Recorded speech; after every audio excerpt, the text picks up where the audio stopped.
है आप सभी का आपके अपने चैनल पीएससीबी में। इस वीडियो में हम बात करेंगे कि मध्य प्रदेश में जो वाद्य यंत्र हैं, लोक आभूषण एवं जनजातियों से जुड़े हुए जो पुरस्कार हैं उनके बारे में। चलिए वीडियो को स्टार्ट करते हैं। हम सबसे पहले देखेंगे कि जो वाद्य यंत्र हैं उनके बारे में। आप जो चित्र देख रहे होंगे और साथ में आप लोगों ने इन सब चीज़ों को देखा भी होगा, तो हम एक बार इनके बारे में चर्चा करेंगे। तो मांदर होती है, तो मांदुर क्या होती है, एक ढोलक के आकार का होता है, लेकिन उसकी जो बनावट होती है ना वो अलग होती है। जैसे आप लोगों को दिख रहा होगा, ये ढोलक है, ये रस्सियों से कटी रहती है, कसी रहती है, और ये जो मांदर है ये लकड़ी की रहती है, लेकिन इसमें जो आसपास जो बना रहता है वो ये बिल्कुल ही दोनों का आकार क्या रहता है। देखो इसमें जो मांदर होती है वो इस प्रकार से होती है, बिल्कुल आपको ऐसी दिखेगी। लेकिन जब आपने ढोलक देखी होगी ना,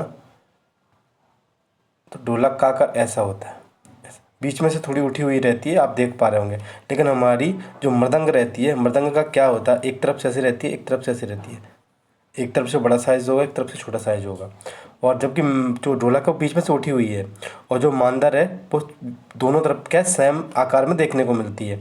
तो ये अंतर है। लकड़ी के खोखले भाग में दोनों तरफ चमड़ा चढ़ाकर बनाया जाता है, जिसे मांदर कहते हैं। मध्य प्रदेश में कर्मा नृत्य एवं अन्य जनजातीय नृत्य के गायन में इसका प्रयोग होता है। उसके बाद में हमारा डफड़ा या फिर सॉरी जो चांग बजाया जाता है वो, तो ये लकड़ी का गोलाकार व्यास के चमड़े से बनाया जाता है। इसे वादक द्वारा कंधे पर लटकाकर बजाया जाता है, कंधे पर लटका के उसको बजाया जाता है। इसके बाद में होता है बीन, जो बीन बजाई जाती है। जो थोड़े सपेरे गाँव में घूमते हैं तो बीन बजाते हैं, गाँव जाकर तमाशा दिखाते हैं तो बीन बजाई जाती है। उसके बाद ढोलक या वाद्य यंत्र धार्मिक कार्यों में, मंदिरों व भजन कीर्तनों में इसका प्रयोग किया जाता है।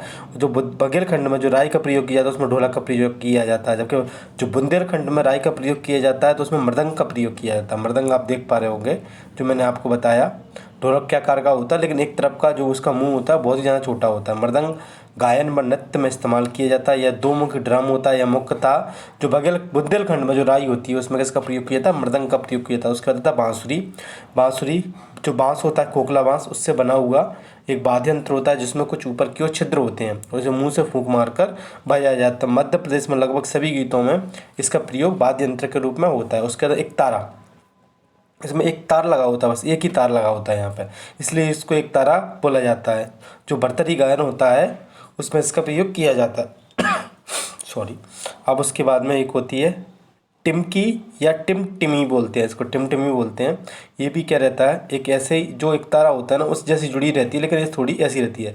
एक तारा में क्या है कि यहाँ पे समाप्त हो जाती है, लेकिन इसमें टिमटिमी में थोड़ी ऐसी रहती है। तो ये लकड़ी के खोखला भाग के ऊपर क्या रहता है, चमड़े से परत बनाकर बनाया जाता है। यह बंद जो वाद्य यंत्र है होली और विवाह के अवसर पर हमें देखने को मिल जाता है। उसके अंदर खंजरी रहती है, इसमें बीच में ये लगी रहती हैं, तो ये क्या लोहे की होती है, वो बजती हैं, और ये सब लोहे का रहता है इसलिए कारण ये बजता है। हाथ में थाप और हाथ से हिलाकर बजाया जाता है।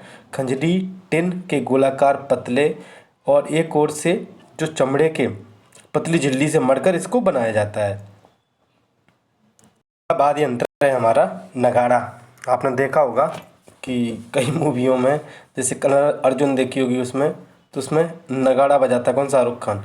तो बड़े बड़े वो रहते हैं, ज़मीन पर रखे रहते हैं ऐसे बड़े बड़े तबला टाइप के बड़े बड़े, तो उनको बड़े बड़े उससे ड्रम बजाए जाते हैं, उनको क्या बोलते हैं, नगाड़ा कहा जाता है। पहले जब राजा महाराजा हुआ करते थे तो उस समय पर नगाड़ा बजा के ही क्या किया जाता था, अनाउंसमेंट किए जाते थे। होली के अवसर पर फाग गायन के समय इनका प्रयोग किया जाता है, और यह लकड़ी के डंडों से बजाया जाता है, बड़े बड़े डंडों से बजाया जाता है। उसका झांझ आपने मंदिरों में देखा होगा, तो ये दो लोहे की होती, रस्सी से बंधी रहती हैं, और ऐसे हाथों में पकड़ के जब कीर्तन किया जाता है तो उसमें इसका मंजीरे का प्रयोग किया जाता है। उसके बाद अलगोजा, ये क्या रहता है, बाँस की बनी हुई एक विशेष संरचना होती है जो बांसुरीनुमा होती है, लेकिन तथा इसके क्या होते हैं, देखो बांसुरी केवल एक तरीके की होती है, लेकिन अलगोजा के दो मुंह होते हैं। इसको यहाँ से बजाया जाता है, उसमें दो अलग अलग तरीके से वो निकलती है, जबकि बांसुरी केवल एक ही होती है, ध्यान रखिएगा, और एक साथ हवा फूंक मारकर बजाई जाती है। अब उसके बाद में हमारा अगला है हमारा मोहरी। यह प्रादेशिक अंचल में शहनाई के प्रचलित रूप को ही क्या कहते हैं, जो हमारी शहनाई हुआ करती थी, अब उसको प्रचलित रूप है तो उसको मोहरी कहा जाता है। इसमें फूंक मारकर बजाया जाता है, विवाह के अवसर पर इसका प्रयोग किया था। खड़ताल आपने देखा होगा, ये ऐसे एक पीछे से जुड़ी रहती है और दोनों तरफ से निकली रहती है। जब इसको हाथ में बजा के आपस में हम जॉइंट करते हैं, एक ही हाथ से बजाते हैं, तो इसको बोलते हैं खड़ताल। पडवानी का इस्तेमाल करते हुए तो तीजन बाई थी, पंडवानी गायिका थी, पांडवों की कथाएं गाती थी। कहाँ से? वर्तमान में जो हमारे छत्तीसगढ़ से जुड़ी हुई थी, और इसे हाथों की उंगलियों में फंसाकर बजाया जाता है। उसके बाद में था चिंकारा, जो ये समझ लीजिए जो पुराने समय का गिटार था ना, उसको चिंकारा बोला जाता था। तो चिंकारा तम्र, पत्र, लकड़ी और इस्पात से बना हुआ एक तंबयुक्त वाद्य यंत्र होता है। यह मध्य प्रदेश व राजस्थान में प्रयोग किया जाने वाला स्थानीय वाद्य यंत्र है। उसके बाद में ताशा। ताशा क्या होता है? इसको ऐसे कमर में फंसा लिया जाता है और इसके ऊपर वो बंधा रहता है। आज आधुनिक रूप से प्लास्टिक से बजाया नहीं जाता, पहले उस समय पर जो होता था कमर पर कस लेते थे। तो देखो, मिट्टी की पकी हुई कटोरी नुमा आकृति पर चमड़ा मरकर तैयार किया जाता था फाग के गीतों में, पर इसको नगाड़ों के साथ में बजाया जाता था। इसको कमर में कस लिया जाता है एक तरीके से। उसके बाद में अगला है हमारा गुदुम। ये हाथों में पकड़ के बजाया जाता है। यह 12 सिंगा के सींग लगा होता है। इसे सिंग बाजा भी कहा जाता है। इस लोहे की कड़ाई नुमा आकार पर चमड़ा मरकर इसको बजाते हैं। टपली नुमा होता है, टपली होती है, इसको हम पकड़ के बजाते हैं। वैसे बाना, गौड़ जनजाति में बाना वाद्य यंत्र साजा वृक्ष एवं बड़देव से घनिष्ठ संबंध को दर्शाता है। अब अगली चीज़ देख लेते हैं हम कि मध्य प्रदेश में जो जनजातीय वाद्य यंत्र हैं, तो देखो अनहद, धन, स्वर व तंतु, ये अलग अलग रूपों से जाना जाता है। देखो तंतु में तार होता है, अवनद में हम बजाएंगे इसको हाथों से। उसके बाद स्वर में फूंक मार के बजाया जाता है। धन में ये दो चीज़ों से मिलकर बनता है। देखो अवनद, यह श्रेणी, मादर, टिमकी, सींग बाजा व नगाड़े आते हैं क्योंकि इनको हम हाथों से बजाते हैं किसी वस्तु के साथ। धन इस बाद में ताल मिलाने पर बजाए जाते हैं। मंजीरा, खरताल, ठिसकी, चुटकी, झांझ आदि इसके अंतर्गत आते हैं, धनवाद के अंतर्गत। वहीं हम बात करें स्वर या सुसरवाद, इसमें फूंक मार कर बजाया आपको स्वर वो होता है, फूंक मार कर बजाया जाता था कि बांसुरी, शहनाई, अलगोजा, सिंगी, पवई व घुंघरू कोरकू जनजाति के बांसुरी जैसे सुसिरबांध आदि में प्रयोग किया जाता है। अब उसके तंतु, तंतु में क्या रहता है? एक तात रहती है या फिर उसकी लोहे की रहेगी या फिर किसी और चीज़ की रहेगी। इस बांध में जो लकड़ी बांस धातु के तार के संयोजन से बना होता है, इसलिए इसको क्या कहते हैं? हम बाना कहा जाता है। अगला है हमारा जो मध्य प्रदेश में प्रमुख संगीतकार और उनका संबंध किससे रहा है, क्योंकि मध्य प्रदेश में संगीत की नगरी किसे कहा जाता है? ग्वालियर शहर को कहा जाता है। तो सबसे पहले आते हैं हमारे केशव नारायण आप्टे जी, ये ध्रुपद गायन के हैं। उसके बाद में कव्वाल मोहम्मद खान जी, ये भी ख्याल गायक के हैं। हद्दू खां, नत्थू खां, तो ये किससे संबंधित है? ये ख्याल गायक। इन्हीं के कारण ग्वालियर को संगीत की नगरी के रूप में ख्याति प्राप्त हुई। अब हमारे अगले जो संगीतकार हैं वो नाना साहेब पौंसे जी हैं, जो मृदंग वादक भी हैं और पखावज भी बजाते हैं। इसके बाद में मुराद खान जी, ये बीड़ा वादक हैं। मुराद खान जी किससे संबंधित है? बीड़ा। हद्दू खां, नत्थू खां जी को याद रखिएगा, प्रमुख जो ग्वालियर में नींव रखी है संगीत की इन्होंने, तो इनका बहुत ही बड़ा योगदान है संगीत के क्षेत्र में। उसके बाद में हमारे सखाराम पंत जी, ये मृदंग वायक हैं। और बहराम खां डांगर, आपने नाम सुना होगा, बहराम खां डांगर इंदौर से संबंधित थे। ये ध्रुपद और धमार गायन के बड़े उस्ताद माने जाते थे। उसके बाद में माधवराव चौधुले जी, ये हारमोनियम वादक हैं। पंडित कृष्ण राव जी, इन्हीं के नाम पर यहाँ पे विश्वविद्यालय, इनके द्वारा ही आप जब आओगे ग्वालियर तो जब आप KRG कॉलेज के सामने एक विश्वविद्यालय देखो, कृष्ण राव कॉलेज, तो इन्हीं के नाम पर बना हुआ है। और अगले हैं हमारे विलायत खान जी। विलायत खान जी, इनके द्वारा सितार वादन में काम किया जाता था। विलायत खान जी द्वारा सितार वादन में काम, पंडित कृष्ण राव जी द्वारा भी सितार वादन में काम। उसके बाद है किरण सदाशिव देश पांडे जी, ये तबला वादक का काम करते थे। उसके बाद में ये पूछा जाता है कि मेहर बैंड किसके संस्थापक किसे माना जाता? अलाउद्दीन खान जी को मेहर बैंड के संस्थापक के रूप में जाना जाता था। किससे संबंधित थे? सतनाह से संबंधित थे। और क्या थे? ये सरोद वादक थे। वहीं अमजद अली खान जी ग्वालियर से संबंधित थे, ये भी सरोद वादकी के थे। उस्ताद आमिर खान जी, ये समझ लीजिए IMP हैं, इनको याद रखिए, इंदौर से संबंधित, क्या करते थे? ख्याल गायक थे।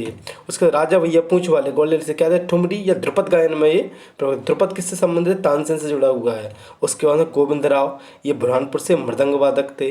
शंकर राव पंडित, ये भी ख्याल गायक हैं। कौन से? ये भी ख्याल गायक हैं। उस्ताद आमिर खान, ये भी ख्याल गायक हैं। और कुमार गंधर्व, जो देवास के, जिनके उसमें गंधर्व पुरस्कार दिया जाता है, ये भी ख्याल गायकी में प्रमुख थे। अब हम देख लेते हैं हमारे समक्ष है मध्य प्रदेश की लोक संस्कृति में जो लोक आभूषण प्रयोग किए जाते हैं, जिन्हें हम अलग अलग जगह अलग अलग नामों से जानते हैं। जैसे सांकली का प्रयोग किया जाता है, ये चांदी से निर्मित गले में पहने जाने वाला एक आभूषण होता है, जिसे क्या कहा जाता है? सांकली कहा जाता है। वहीं है नागमोरी, नागमोरी सामान्यतः चांदी से निर्मित बाहों में पहने जाने वाला एक आभूषण होता है। वहीं दूसरा देखें हम बनवरिया, ये चांदी से निर्मित कलाई में पहने, जो कलाई होती है हमारी, उसमें पहने जाने वाला आभूषण है। नागमोरी तो ये कहाँ पे हो गया हमारे बाहू में, सांकली गले में। उसके बाद बनवारिया कहाँ का हो गया हमारा, जो हमारी कलाई है उसमें पहने जाने वाला। उसके बाद में हमारा पाटला, पाटला क्या है, चांदी से निर्मित कलाई में पहने जाने वाला आभूषण। इसे टकरा भी कहा जाता है। क्या कहा जाता है इसको, टकरा भी कहा जाता है। उसी प्रकार हम देखें चुटकी, चुटकी बिछिया का ही प्रतिरूप है जिसे पैरों में पहना जाता है। चुटकी क्या होता है, जो बिछिया का ही है तो चुटकी पहनी जाती है, एक दूसरे से जुड़ी रहती है तो चुटकी कहा जाता है उनको। ऐसे ही बोरझेला, चांदी से निर्मित माथे में पहने जाने वाला, उसको क्या बोला जाता है, बोरझेला बोला जाता है। और उसके बाद है फुल्ली, सोना चांदी या ग्लट से निर्मित नाक में पहने जाने वाला उस आभूषण, उसको क्या कहते हैं हम उसको फुल्ली कहते हैं। अब हम देखते हैं तर्की या टोकुआ क्या है, सोना चांदी पीतल या सस्ती धातु से निर्मित कान में पहने जाने वाला आभूषण क्या है, तर्की या टोकुआ कहा जाता है। सोना चांदी व पीतल व सस्ती धातुओं से निर्मित कान में पहने जाने वाला आभूषण है। उसके बाद में हम देखें तो लेरकी, कान में पहने जाने वाला आभूषण है लेरकी, उसे कहा जाता है। वहीं तितरी, कान के ऊपरी भाग में, आपने देखा होगा कानों के जो ऊपरी भाग में ऊपर से हम पीछे से लेके आगे से लेके पीछे तक उसे हम सब, पहले की जो देखो कान का आकार ऐसा होता है, तो पहले की जो अम्मा हुआ करती थी तो यहाँ पे तो हम आभूषण पहन रहे हैं, एक ऐसी लर बनी रहती थी और तू पीछे से इसको जुड़ी रहती थी, इसको क्या बोला जाता था, तो इसको तितरी कहा जाता था। ध्यान रखना, कान में पहनाने जाने वाला लेरकी कहा जाता था, तितरी क्या ऊपर से पीछे तक जानते, तो उसको तितरी कहा जाता है। उसके बाद में मोहर, पुराने समय में सोने से निर्मित गले में पहने जाने वाला आभूषण, उसको मोहर, एक मोहर को एक तोला कहा जाता था। उसके बाद में हमारा कलदार, मोहर की तरह गले में पहने जाने वाला आभूषण है। मोहर सोने से बना होता है जबकि कलदार चांदी से बना होता है। जो मोहर होती है उसको क्या बोलते हैं, हम सोने से बोलते हैं जो ऊपर हमने पढ़ा था, और अगर वो चांदी से बना हुआ है उसको क्या बोलेंगे, हम कलदार बोलेंगे। उसके बाद में खोटेला, खोटेला किससे संबंधित है, सोने से निर्मित कान में पहने जाने वाला आभूषण है। इसे महिला व पुरुष दोनों पहनते हैं। ध्यान रखना कौन कौन पहनते हैं, महिला और पुरुष से दोनों पहनते हैं। उसके बाद में हम बात करें गलसनिया, भील जनजाति की महिलाओं द्वारा विभिन्न प्रकार के नगों व मोतियों को पिरोकर, कौन सी जनजातियाँ, भील समुदाय की, पिरोकर गले में पहने जाने वाला उसको क्या बोलेंगे, गलसनिया बोलेंगे। जैसे कि बाना कौन बजा रहा था, गौड़ बजा रहे थे, उसमें गलसनिया कौन पहन रहा है, तो भील जनजाति के लोग पहन रहे हैं। उसके बाद में तागली, चांदी या ग्लट से निर्मित जनजाति क्षेत्र में गले में पहने जाने वाला आभूषण क्या है, तागली कहा जाता है। वहीं पुत्री बोले तो पुत्री क्या है, सोने से निर्मित गले में पहने जाने वाले आभूषण जिसे महिला पुरुष बच्चे भी पहनते हैं, पुत्री कहा जाता है।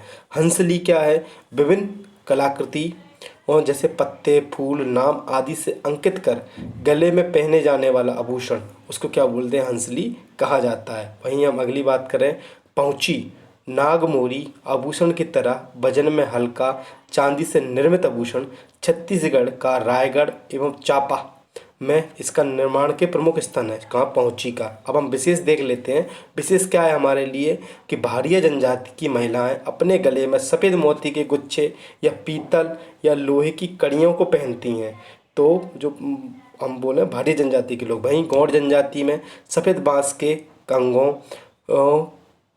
को अपने बालों में सजाने के लिए इस्तेमाल करती है कौन, गौड़ जनजाति की महिलाएं। अब हम आगे देख लेते हैं हमारे लिए जो हमारे मध्य प्रदेश में जनजातियों से जुड़ी हुई मुख्य पुरस्कार। देखो हम सबके बारे में पढ़ चुके हैं लेकिन फिर भी हम एक बार देख लेते हैं और इन्हें मध्य प्रदेश की जीके में भी पढ़ेंगे।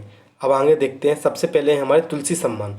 देखो करंट अफेयर्स में आएगा जो नवीन होगा अभी, लेकिन जो हमारा 2023 वगैरह का होगा, देखो पहले का ये लेट मिलते हैं। आप सोचो कि 2026 में अगर हम इसको पढ़ रहे हैं तो जो है 26 में मिलेगा नया नवीन, नहीं, ये 2-3 साल पीछे ही चलते हैं हमेशा। तो पहले तुलसी सम्मान। तुलसी में 3 शब्द आते हैं इसलिए आप इसमें पीछे 3 देख लीजिएगा। 83 मैंने ऐसे ही याद किया था। किसके द्वारा दिया जाता है, मध्य प्रदेश के संस्कृति विभाग द्वारा। किस क्षेत्र में दिया जाता है, जनजाति लोक पारंपरिक कलाओं के लिए, पुरुष वर्ग के लिए।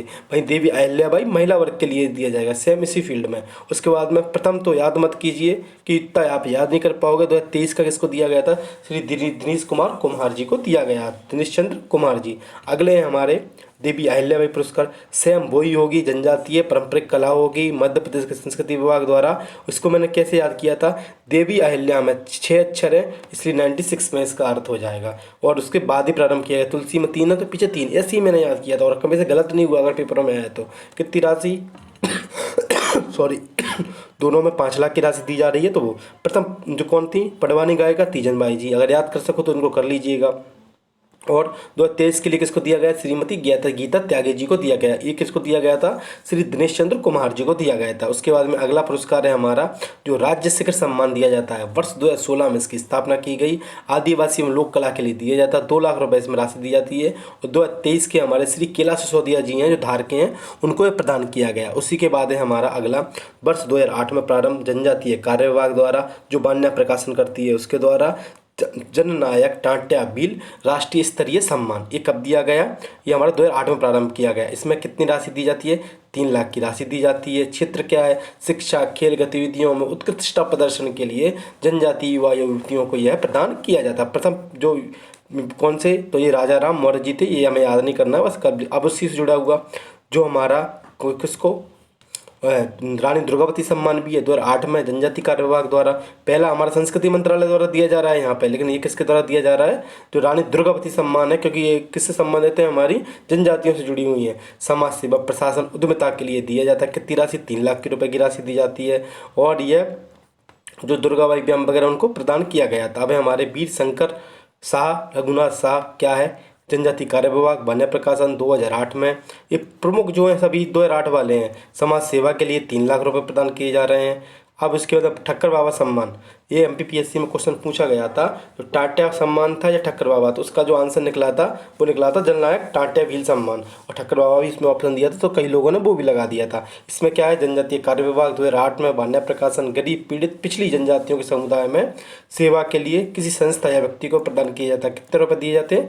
3 लाख रुपये प्रदान किए जाते हैं। सॉरी। अगला सम्मान है हमारा बादल भोई सम्मान। तो 2008 में प्रारंभ किया गया। जनजाति कार्य विभाग वन्य प्रकाशन द्वारा सामाजिक क्षेत्र में अदम्य साहस व वीरता के लिए जनजातीय महिला पुरुष एवं बालक बालिकाओं को यह प्रदान किया जाता है। राशि है 3 लाख रुपए। उसके बाद जनगण श्याम सम्मान जनजातीय कार्य विभाग द्वारा 2008 में। देखो दो लोगों द्वारा ही पुरस्कार दिए जा रहे हैं, या तो जनजाति कार्य विभाग द्वारा या फिर संस्कृति विभाग द्वारा। परंपरागत व सृजनात्मक, ये तो किससे संबंधित थे? आपने पाटन गांव सुना होगा डिंडोरी का, और वहीं पे जनगण श्याम को ही वहाँ से जो कला थी डिंडोरी से जो निकली थी, पाटन जो गौड़ कला थी, तो उसके पितृपुरुष के रूप में भी इनको जनगण श्याम को देखा जाता है। अब हमारे कुछ प्रमुख हाल ही में जो किसको पद्मश्री प्रदान किया गया है जनजाति समुदाय के लोगों को, तो उन्हें हमें याद रखना चाहिए। भूरीबाई 2021 में पिथौरा चित्रकला से संबंधित थी। अर्जुन सिंह दुर्वे परदोनी जो हमें डिंडोरी के आसपास के क्षेत्रों में किया जाता है और बेगा समुदाय से संबंधित हैं, अर्जुन सिंह दुर्वे जी, उनको दिया गया था। लेकिन कला के लिए दुर्गाबाई व्यायाम को दिया गया था। उसके बाद में 2023 में बेगा चौदावैया बाई को दिया गया था। एमपीपीएससी में पूछा भी था। उसके बाद में श्री शांति परिमार रमेश परिमार, ये झाबुआ से संबंधित थे। गुड़िया शिल्प कला के लिए दिया गया था। 2025 में 3 लोग हमारे श्री भैरू जी सिंह चौहान जी कला में निर्गुण भजन के लिए। उसके बाद हरिचंद्र सिंह भट्टी जी, तो जो इनको 2025 का कला डिज़ाइनर के रूप में। उसके बाद में जगदीश जोशीला जी, आपने नाम भी सुना होगा, तो कई बार जो निवाड़ी लेखक हैं, कौन से निवाड़ी लेखक हैं साहित्य व शिक्षा के लिए, जगदीश जोशीला जी, जो कवि सम्मेलन होते हैं तो उसमें ये शिरकत करते हैं। तो मैंने इनके कई शो देखे हैं, तो आपको हम बता दें। उसके बाद में हमारे जो मुख्य हम बोलें जो विगत वर्षों में आई हुई क्वेश्चन है, तो उनके बारे में एक बार चर्चा कर लेते हैं कि ब्रह्म नृत्य भाड़िया जनजाति, बिरहा किसके द्वारा गाया जाता है? किस महिलाओं द्वारा? बघेलखंड में गौड़ महिलाओं द्वारा ये गाया जाता है। उसका मंडवारा किससे संबंधित है? मंडवारा त्योहार तो ये गौड़ जनजाति से संबंधित है। उसी प्रकार घेला और बिदड़ी त्योहार किससे संबंधित है? गौड़ जनजाति द्वारा। भगोरिया होली द्वारा। भगोरिया कब किया जाता है? होली में। किस जनजाति द्वारा? भील जनजाति द्वारा। चैत्र झाबुआ हो गया। उसके बाद में जनजाति भील आ गई हमारी। दीवारी पर जो नौड्रोआ अलंकरण, पहले मैं जब प्रारंभ में पढ़ा रहा था तो ये सब क्वेश्चन हम डिस्कस कर दिए हैं। किसके द्वारा? गौड़ जनजाति द्वारा। नए अनाज के लिए नवा खवाई बनाया जाता है। उसके बारे में सागर अंचल में दिवाली पर कौन सा नृत्य किया जाता है? मोनी नृत्य। इसमें क्या पहना जाता है? तो मोर जो होती है उस प्रकार से कपड़े पहने जाते हैं। काठी एक लोक नृत्य है। किस श्री का?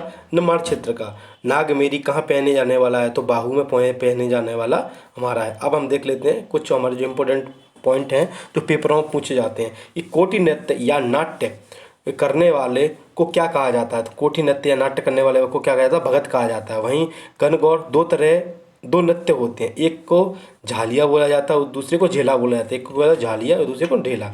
झलारिया जो बोला होता है झलरिया लोक नृत्य, वो पार्वती देवी के रथ को स्थापित करता है कि झेला नृत्य रघुनाई के सिर पर रघु के रखकर नृत्य किया जाता है। तो इसमें पार्वती देवी का रथ रख रहे हैं, उसमें रनुबाई के रथ को अपने सिर पर रख रहे हैं, रनुबाई के को सिर पर रखकर नृत्य किया जाता है। उसी के बाद में जो राय के प्रमुख कलाकार राम साहेब पांडे, परमश्री, अब इनकी मृत्यु हो चुकी है। उसके अंदर 15वीं शताब्दी में रचे गए ग्रंथ छिताई चरित्र में राय नृत्य का क्या मिलता था, वर्णन मिलता था। ये हमने सब आपको बताया है। उसी के प्रकार हम आगे देखेंगे जो हमारे 16वीं शताब्दी में रचे गए मलिक मोहम्मद जासी द्वारा पद्मावत और केशवदास द्वारा रामचंद्रिका में भी राय नृत्य का क्या मिलता है, हमें वर्णन देखने को मिलता है। वहीं बधाई नृत्य बाजी बधैया अवधपुर में गीत के गायन खूब इसमें प्रचलित हैं कि जब हमारे राम भगवान आते हैं तो बाजी बधाई अवधपुर में, तो उसके से संबंधित है बधाई नृत्य।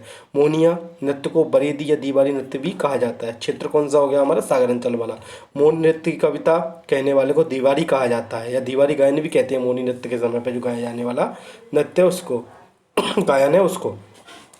ब्रह नृत्य बघेलखंड में प्राय गौड़ जनजाति द्वारा देखा जाता है। ब्रह मैं आपने पढ़ा है पहले, गौड़ नृत्य मूड़िया जनजाति द्वारा अनूपपुरवा शेड्यूल वाले क्षेत्रों में किया जाता है। उसी प्रकार कर्ण नृत्य की जो उत्पत्ति है काम कर्मा देव या कर्मशनी जो हमारी देवी हैं उनसे है। मादर व दफड़ा क्या है, वाद्य यंत्र है। गुमंद बाजा बारहसिंगा का मैंने बताया डपली टाइप की होती है, हाथ में लेके बजाई जाती है। उसके अंदर पवैया बगड़ू कोरकू जनजाति के बांसुरी व सुसुरवादी यंत्र हैं। वहीं देवी अहिल्याबाई सम्मान पारंपरिक कलाओं में महिला वर्ग को प्रदान किया था। कब इस प्रारंभ किया गया था, 1996 में। पैसे कितने दिए जा रहे हैं, 5 लाख रुपए दिए जा रहे हैं। उसके बाद में जो हमारी त्यागी हैं आपकी महिला उनको दिया गया है 2023 का। उसके बाद में ये हो गया 2004 में कालूराम बामनिया जी को बहन गायक के लिए मध्य प्रदेश देवा से संबंधित थे। उसके निर्माण गायक में जो टोड्या हम नाट्य कराया जाता है, तो इसमें दो जो दर्शक और करने वाली कौन सी, तो महिला। और हमारा जो ग्वालियर अंचल है उस क्षेत्र में इसको क्या बोला जाता है, इसको बोला जाता है कि जब बारात चली जाती थी पहले तो खोइया होता था, क्या बोलते थे, खोइया बोलते थे। खोइया होने वाला है गांव में अब, क्योंकि बारात चली गई है, अब केवल महिला ही महिलाएं गांव में बची हैं। और बारात लेके पुरुष पहले जाते थे, अब तो क्या है महिला वर्ग भी बारातों में जाना प्रारंभ कर दिया गया है। जनजातीय संग्रहालय के आदिवासी परिवेश में डिज़ाइन करने वाले परिवेश, आदिवासी परिवेश, उसको किसके द्वारा किया गया है, हरिचंद जो भट्टी जी हैं हमारे 2025 को पद्मश्री प्रदान किया गया। भीली बोली में जो टाटा बिल स्मृति पुरस्कार साहित्य अकादमी मध्य प्रदेश द्वारा प्रदान किया जाता है। कितने रुपए प्रदान किया जाता है, 51,000 रुपये प्रदान किए जाते हैं। वहीं हम आगे आप बात करें जो गौंडी बोली के लिए रचना करने वाली रानी दुर्गावती स्मृति में कितने पैसे दिए थे, 51,000। संत पीपा स्मृति मालवी भाषा, क्योंकि संत पीपा किससे संबंधित है, ये राजस्थान से संबंधित है, लेकिन मालवा क्षेत्र से उनसे लगता है, तो मालवी भाषा में रचनात्मक योगदान के लिए दिया गया है। वहीं मध्य प्रदेश शासन द्वारा संस्कृति विभाग का गठन कब किया गया था, 1980 में किया गया था। भीलों के ग्राम का उनको पुरखा जो कृषि कर्म का ज्ञाता रहा हो, मृत्यु के बाद खेड़ो देव के रूप में उसको पूजा जाता है। तो दोस्तों ये हमारे मुख्य रहे। अब इसके बाद हमारा एक लास्ट, इसके बाद मैं इसके एमसीक्यू लेके आऊँगा, उसके बाद एक हमारा लास्ट लेक्चर होगा, एक समराइज करके बताऊँगा पूरी जनजातियों को आपको एक ही वीडियो में। उसके बाद हमारा जो पूरी यूनिट 10 की जो हम बुक का रिवीजन कर रहे थे मध्य प्रदेश की जनजाति, उनका पूरा रिवीजन हो जाएगा। और आपका सहयोग देने के लिए बहुत बहुत धन्यवाद। और अगर वीडियो अच्छी लगी हो तो वीडियो को लाइक करें, दोस्तों के साथ शेयर करें। Thank you so much.